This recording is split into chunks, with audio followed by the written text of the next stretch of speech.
Good morning. आज हम पढ़ेंगे रासायनिक बंधों के बारे में। देखेंगे कि रासायनिक बंध क्या होते हैं, क्यों बनते हैं, कैसे बनते हैं, वो सब आज हम सीखेंगे। तो चलिए शुरू करते हैं आज की क्लास। तो आइए देख लेते हैं रासायनिक बंध या केमिकल बॉन्ड्स क्या होते हैं। तो किसी अणु के दो परमाणुओं के मध्य उपस्थित आकर्षण बल रासायनिक बंध या केमिकल बॉन्ड कहलाता है। ठीक है, कोई भी अणु है वो अणु में एक से ज़्यादा परमाणु हो सकते हैं। तो जो परमाणु हैं उनके बीच में जो आकर्षण बल उपस्थित होता है, ठीक है, या हम ये कहें कि वो बल जो उन परमाणुओं को बांध कर रखता है उसी को हम बोलते हैं केमिकल बॉन्ड्स या रासायनिक बंध। अब सवाल ये आता है कि ये जो परमाणु होते हैं वो रासायनिक बंध क्यों बनाते हैं या क्यों किसी दूसरे के साथ ये सहयोग करते हैं, क्यों किसी के साथ जुड़ते हैं। तो इसको समझाने के लिए सबसे पहले लुईस और कोशल नाम के दो साइंटिस्ट थे। उन्होंने एक सिद्धांत प्रतिपादित किया जिसे हम लुईस और कोशल का सिद्धांत कहते हैं। तो आइए समझते हैं लुईस और कोशल का सिद्धांत क्या कहता है। इस सिद्धांत के अनुसार बंध बनाने की क्षमता संयोजी इलेक्ट्रॉन की संख्या पर निर्भर करता है, या हम ये कह सकते हैं कि बंध बनाने में केवल संयोजी जो इलेक्ट्रॉन्स होते हैं वही भाग लेते हैं। ठीक है, अब ये संयोजी इलेक्ट्रॉन्स क्या होता है देखते हैं। जैसे मान लीजिए एक परमाणु की संरचना है, ये उसका नाभिक है, उसके विभिन्न कोश। ठीक है, जैसे मान लीजिए हम एग्जांपल ले लेते हैं सल्फर का। सल्फर का होता है आपका 16, ये हो जाएगा 2, 8 और 6। ठीक है, मतलब पहले कोश में रहेंगे 2 इलेक्ट्रॉन, दूसरे कोश में आपके 8 इलेक्ट्रॉन और तीसरे कोश में रहेंगे 6 इलेक्ट्रॉन। इसमें से आप देखिए कि जो अंतिम कोश होगा, ठीक है, या यहाँ पर हम देखें जैसे ये सबसे बाहर का कोश कौन सा हो जाएगा, ये सबसे बाहरी। तो जो सबसे बाहरी कोश होता है उसी को हम बोलते हैं संयोजी कोश या वैलेंसी सेल। ठीक है, जो सबसे बाहर का जो कोश होगा वो कहलाएगा आपका संयोजी कोश, और इस कोश में जो इलेक्ट्रॉन्स उपस्थित होंगे, ये इस कोश में जो इलेक्ट्रॉन्स होंगे उनको बोला जाता है संयोजी इलेक्ट्रॉन। तो कोशल और लुईस का सिद्धांत क्या बोलता है कि बंध बनाने की क्षमता संयोजी इलेक्ट्रॉन की संख्या पर निर्भर होता है। ठीक है, जो भी अंतिम कक्षक में, अंतिम कोश में जो इलेक्ट्रॉन होंगे वही जो है वो बंध बनाएंगे। ठीक है, नेक्स्ट कहता है कि अक्रिय गैसों का विन्यास जो होता है सबसे अधिक स्थायी होता है, इसलिए ये बंध नहीं बनाते। जैसे मान लीजिए हम कुछ अक्रिय गैसों का यहाँ पे एग्जांपल देखें, तो ये अक्रिय गैस इनका विन्यास क्या होता है, NH2NP6 अंतिम कोश का 2, 8। अब भाव के अनुसार देखें तो 1s2, 2s2, 2p6, मतलब लास्ट का विन्यास क्या आ रहा है इनका, NH2NP6। उसी तरह से जैसे आर्गन का देखें तो आर्गन का हो जाता है 2, 8, 8। अब भाव के अनुसार क्या हो जाएगा, 1s2, 2s2, 2p6, 3s2, 3p6। तो यहाँ पर भी इनका जो विन्यास क्या आ रहा है लास्ट का, NH2NP6। ठीक है, तो ये जो विन्यास होता है ये होता है अक्रिय गैसों का विन्यास, और इस विन्यास को क्या माना गया है, सबसे अधिक स्थायी माना गया है। ठीक है, और सबसे अधिक स्थायी होता है इसीलिए यही वजह है कि जो अक्रिय गैसें होती हैं वो कभी भी रासायनिक बंध नहीं बनाती। बट अक्रिय गैसों में जिनॉन एक ऐसा तत्व है विशेष परिस्थितियों में कुछ यौगिकों का निर्माण करता है। बाकी जितने भी अक्रिय गैसें हैं वो सब जो है बिल्कुल भी निष्क्रिय होती हैं, अक्रिय होती हैं, वो कभी भी रासायनिक बंध नहीं बनाती, और इसलिए इनका जो विन्यास होता है उसको सबसे अधिक स्थायी माना गया है। ठीक है, नेक्स्ट कहता है ये सिद्धांत कि परमाणु अक्रिय गैस के समान विन्यास प्राप्त करने के लिए बंध बनाते हैं। ठीक है, जो भी परमाणु होता है वो अक्रिय गैसों के समान विन्यास प्राप्त करने के लिए, मतलब उन्हीं की तरह स्थायित्व को प्राप्त करने के लिए ही जो है ये बॉन्ड बनाते हैं, किसी दूसरे के साथ ये जुड़ते हैं, सहयोग करते हैं।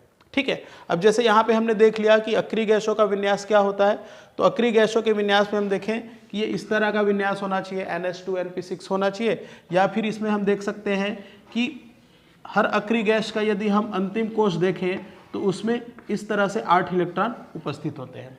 ठीक है, या हम ये कह सकते हैं कि अंतिम कोश में यदि 8 इलेक्ट्रॉन होंगे तो वो जो परमाणु कैसा होगा, अधिक स्थायी होगा, उसकी जो विन्यास होगा वो कैसा होगा, अक्रिय गैसों के समान। तो ये जो सिद्धांत है ये बताता है कि जितने भी परमाणु हैं वो इसी विन्यास को प्राप्त करने के लिए ही किसी दूसरे के साथ सहयोग करते हैं या बंध बनाते हैं। लुईस और कोशल सिद्धांत में जो बातें उन्होंने बताई उसके अनुसार हम आइए और समझते हैं सरल तरीके से कि परमाणु जो होता है वो बंध क्यों बनाते हैं।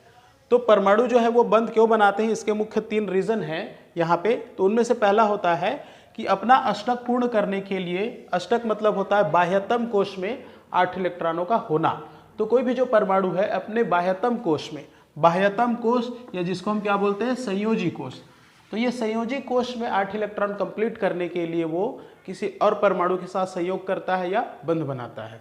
ठीक है। सेकंड कहता है कि अक्रिय गैसों के समान विन्यास प्राप्त करने के लिए, यदि हम किसी भी अक्रिय गैस की संरचना देखें तो क्या हो रहा है, उसके अंतिम कोश में देखिए 8 इलेक्ट्रॉन होता है। किसी भी अक्रिय गैस को आप उठा लीजिए, उसका यदि इलेक्ट्रॉनिक विन्यास आप करेंगे तो उनके अंतिम कोश में, संयोजी कोश में 8 इलेक्ट्रॉन उपस्थित होता है। ठीक है। तो वही विन्यास को प्राप्त करने के लिए ही कोई दूसरा जो परमाणु होता है वो किसी अन्य परमाणु के साथ जुड़ता है। नेक्स्ट कहता है कि अधिकतम स्थायित्व को प्राप्त करने के लिए, अधिकतम स्थायित्व कब होगा, जब ऊर्जा स्तर आपका निम्न होगा। ठीक है। अब यहाँ पे इसको थोड़ा समझिए, जैसे मान लीजिए दो परमाणु आपस में एक दूसरे के नज़दीक आते हैं, जैसे नज़दीक आते हैं उनमें क्या होता है, एक प्रकार का आकर्षण उत्पन्न हो जाता है जिसको हम बोलते हैं बंध। जैसे वो एक दूसरे को आकर्षित करना शुरू करते हैं तो वहाँ से क्या होता है, ऊर्जा मुक्त होने लगती है। इस तरह से हम कह सकते हैं कि जब बंध का निर्माण होता है तब क्या होता है, ऊर्जा मुक्त होती है और वहाँ पे जो इलेक्ट्रॉन्स होते हैं वो चले जाते हैं निम्न ऊर्जा स्तर में। ठीक है। और निम्न ऊर्जा स्तर में जाने की वजह से क्या होता है, वो पहले की अपेक्षा अधिक स्थायी हो जाते हैं और अधिक स्थायी होने के लिए ही क्या करते हैं, वह किसी अन्य के साथ सहयोग करते हैं या रासायनिक बंध बनाते हैं। ठीक है। यहाँ पे एक वर्ड आया है देखिए, अष्टक। ठीक है। अष्टक मतलब होता है बाह्यतम कोश में 8 इलेक्ट्रॉनों का होना। तो कोई भी परमाणु अपने बाह्यतम कोश में 8 इलेक्ट्रॉन कंप्लीट करने के लिए क्या करता है, तो आइए यहाँ पे समझते हैं। इसको हम बोलते हैं अष्टक नियम या ऑक्टेट रूल। ऑक्टेट रूल क्या कहता है कि कोई भी परमाणु इलेक्ट्रॉन ग्रहण कर या त्याग कर या साझा करके अपने बाह्यतम कोश में 8 इलेक्ट्रॉन पूरा करने की प्रवृत्ति रखता है, इसी को बोला जाता है अष्टक नियम या अष्टक सिद्धांत। ठीक है। तो कोई भी परमाणु क्या करेगा, 8 इलेक्ट्रॉन कंप्लीट करने के लिए या तो इलेक्ट्रॉन ग्रहण करेगा या त्यागेगा या साझा करेगा। ठीक है। और इसी दौरान क्या होता है, इसी दौरान बनते हैं बंध। जब वो इलेक्ट्रॉन त्यागेंगे या साझा करेंगे या ग्रहण करेंगे तब होता है बंध का निर्माण। ठीक है। जैसे अभी हमने अष्टक रूल में पढ़ा कि कोई भी जो परमाणु होता है वो अपना अष्टक पूर्ण करने के लिए इलेक्ट्रॉन देता है या लेता है। ठीक है। तो ये जो इलेक्ट्रॉनों का देना और लेना है वो डिपेंड करता है उनकी संयोजकता पर। तो चलिए देखते हैं संयोजकता क्या होती है। संयोजकता या वैलेंसी परमाणु द्वारा अष्टक पूर्ण करने के लिए त्यागे गए या ग्रहण किए गए इलेक्ट्रॉन की संख्या उसकी संयोजकता या उसकी वैलेंसी कहलाती है। ठीक है। अब कोई भी परमाणु कब इलेक्ट्रॉन त्यागेगा या कब ग्रहण करेगा ये हम कैसे जानेंगे, तो उसके लिए सिंपल फंडा होता है कि यदि संयोजी इलेक्ट्रॉन की संख्या 4 से कम है उस कंडीशन में क्या करते हैं, वो इलेक्ट्रॉन त्यागते हैं। ठीक है। इलेक्ट्रॉन त्यागेंगे और उसको हम इस तरह से धन चिन्ह से उनको डिनोट करते हैं। ठीक है। दूसरा कि यदि संयोजी इलेक्ट्रॉन की संख्या 4 से अधिक होगी उस कंडीशन में क्या करेंगे, वो इलेक्ट्रॉन ग्रहण करेंगे और इसको हम इस तरह से ऋण चिन्ह से उसको हम डिनोट करेंगे। ठीक है। ऋण चिन्ह हमको ये बताता है कि वहाँ पे इलेक्ट्रॉन जो है वो ग्रहण किया गया है। ये जो फॉर्मूला है वो केवल S और P ब्लॉक एलिमेंट्स के लिए ही ये सही होता है। ठीक है। क्यों, क्योंकि इनकी जो संयोजकता होती है वो निश्चित होती है, जबकि जो D और F है इनके लिए ये जो फार्मूला होता है वो सही नहीं होगा, या हम ये कह सकते हैं कि इस फार्मूले के अकॉर्डिंग हम डी और एफ की संयोजकता नहीं निकाल सकते। क्यों, क्योंकि इनकी जो संयोजकता होती है वो परिवर्ती होता है, वेरिएबल होता है। ठीक है। इसलिए ये रूल यहाँ पे नहीं चलेगा, ये सिर्फ एस और पी पर ही अप्लाई होंगे। ठीक है। इसको आप ध्यान में रखिएगा। तो चलिए इसके अकॉर्डिंग हम कुछ एग्जाम्पल्स ले लेते हैं। जैसे मान लीजिए हम ले लेते हैं सोडियम, इसका परमाणु क्रमांक 11 होता है, इसका विन्यास यदि हम देखें तो 2 और 1। ठीक। अब ये अंतिम कोश होगा, अंतिम कोश को हम क्या बोलते हैं, संयोजी कोश, और इसमें जो उपस्थित इलेक्ट्रॉन होंगे वो क्या होंगे, संयोजी इलेक्ट्रॉन। तो अब यहाँ पे देखिए कि संयोजी कोश में क्या करना चाहता है, अष्टक पूर्ण करने के लिए क्या करना पड़ेगा, 2 कंडीशन है, या तो इस एक इलेक्ट्रॉन को ये त्याग दे, ठीक है, या फिर दूसरा तरीका है कि और 7 इलेक्ट्रॉन जो है ये ग्रहण कर ले। इसके पास 2 रास्ते हैं, यदि एक इलेक्ट्रॉन त्यागेगा ये बाहर जाएगा तो ये उसका अंतिम कोश हो जाएगा और अंतिम कोश में ऑलरेडी 8 इलेक्ट्रॉन हो जाएंगे। ठीक है। दूसरा तरीका क्या है कि यदि 7 इलेक्ट्रॉन इसको दिया जाए, 7 इलेक्ट्रॉन ये ग्रहण कर ले तो भी 7 और 1 8 हो जाएगा, अंतिम कोश में 8 इलेक्ट्रॉन हो जाएगा, इसका जो अष्टक है वो पूर्ण हो जाएगा। ठीक है। अब यहाँ पे देखिए कि 1 इलेक्ट्रॉन त्यागना और 7 इलेक्ट्रॉन ग्रहण करना, तो 1 इलेक्ट्रॉन त्यागने के लिए कम एनर्जी चाहिए। ठीक है। यहाँ पे हमको कम एनर्जी खर्च करेंगे तो 1 इलेक्ट्रॉन ये त्याग सकता है, जबकि 7 इलेक्ट्रॉन को ग्रहण करने के लिए, बांधने के लिए ज़्यादा एनर्जी चाहिए। ठीक, तो जाहिर सी बात है क्या करेगा, जो ज़्यादा आसान है, जिसमें कम खर्च है, ठीक है, कम टेंशन है, वो करना चाहेगा। तो इस वजह से क्या करता है, ये 7 इलेक्ट्रॉन ग्रहण करने की जगह क्या करेगा, 1 इलेक्ट्रॉन त्यागना ये ज़्यादा पसंद करता है। ठीक है, 1 इलेक्ट्रॉन ये त्याग देगा और त्याग करके ये अपने लास्ट में 8 इलेक्ट्रॉन कंप्लीट कर लेगा और इसका हो जाएगा अष्टक पूरा। ठीक है, तो इसी तरह से जितने भी होंगे जिनके संयोजी में कोश में 4 से कम इलेक्ट्रॉन होंगे वो सब त्याग देते हैं और जिनका 4 से अधिक होता है वो ग्रहण कर लेते हैं। ठीक है, जैसे यहाँ पर भी हम कुछ और एग्जाम्पल देखें। जैसे ये क्या करेगा, 1 इलेक्ट्रॉन ये त्याग देगा, ठीक है, ये ग्रहण नहीं करेगा। उसी तरह से जैसे मान लीजिए क्लोरीन हो गया, क्लोरीन का 17 है, 2 8 7। अब अंतिम में कितना है, देखिए 7 इलेक्ट्रॉन है, 4 से अधिक है तो क्या करेगा, ये इलेक्ट्रॉन ग्रहण कर लेगा, 1 इलेक्ट्रॉन ये बाहर से ग्रहण करेगा और 7 का हो जाएगा यहाँ पे 8।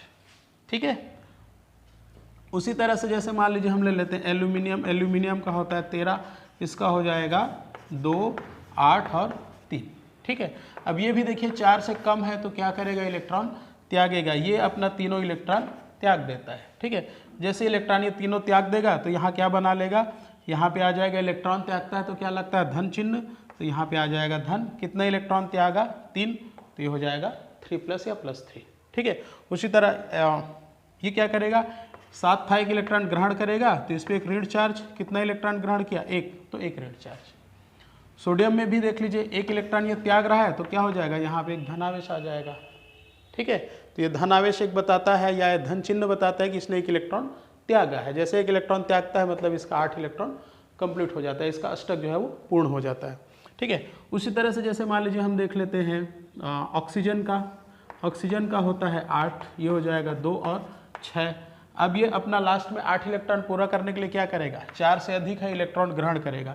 कितना इलेक्ट्रॉन ग्रहण करेगा, ठीक है, 2 इलेक्ट्रॉन ग्रहण करेगा। ग्रहण कर रहा है तो कौन सा चिन्ह, ऋण चिन्ह, ये हो जाएगा O2-। इसकी संयोजकता कितनी हो गई, O2-। ठीक है, मतलब ये 2 इलेक्ट्रॉन ये और ग्रहण करेगा तो ये टोटल हो जाएगा 8। ठीक है, तो इस तरह से है।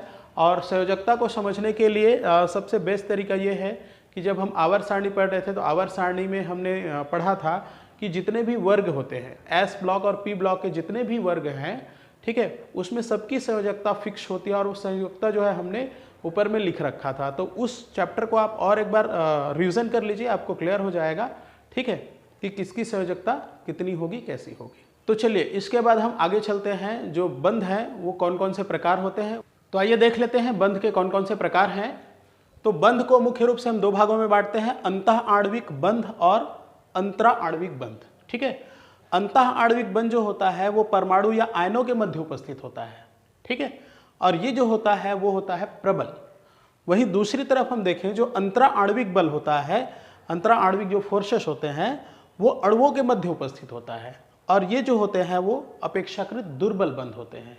ठीक है, अंतः आणविक जो बल होता है उसको हम 4 भाग में बांटते हैं, आयनिक बंध या जिसको हम बोलते हैं विद्युत संयोजक बंध या इलेक्ट्रोवेलेंट बॉन्ड। दूसरा होता है सहसंयोजक बंध या जिसको हम बोलेंगे कोवेलेंट बॉन्ड। तीसरा है उपसहसंयोजक बंध या जिसको हम बोलते हैं कोऑर्डिनेट बॉन्ड या डेटिव बॉन्ड। और चौथा होता है धात्विक बंध या जिसको हम बोलेंगे मेटालिक बॉन्ड। उसी तरह से अंतरा आणविक जो बल होता है उसको 2 भाग में बांटा गया है, हाइड्रोजन बंध और दूसरा होता है वांडरवाल बंध। ठीक है, तो इस तरह से जो विभिन्न बंध हैं उनको हम अलग अलग भाग में बांटते हैं। तो आगे हम इन बंधों को एक एक करके 1 by 1 पढ़ते जाएंगे, समझते जाएंगे। तो आज की क्लास में इतना ही। Okay, thank you.